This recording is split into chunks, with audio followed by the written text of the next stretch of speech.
Hello and welcome again to Red Gaming Tech and yet another PlayStation 4/Orbis video.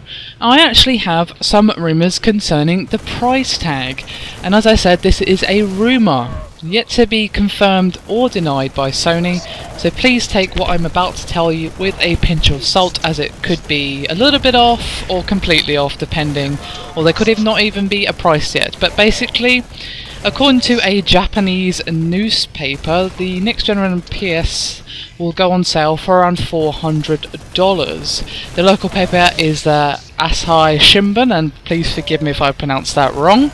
And they're basically setting the PS4 price above 40,000 yen, which represents about $430 at the current exchange rates.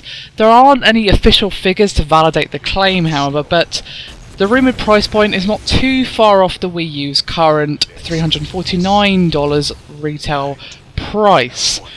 Yet, considering the PS4 specs, that have been pretty much confirmed, this original pricing would actually mean that the PS4 would be being sold at a loss. But the thing to keep in mind is that Sony frequently adopts multiple SKU strategies for their new hardware, like with the PS3, which launched in the US with two different price points, one at $499 and the other at $599. So this price could be fairly accurate, but perhaps it's for the lower end of the scale, like the basic model that only comes with a small hard drive or something like that. But even with that, I would still think that it would be a small loss, which makes me think that this particular report might not be all that accurate, but I could be wrong. $400 sounds roughly in the region that you want to be talking. $430 sounds closer to it as well, considering the price of the PS3 on release.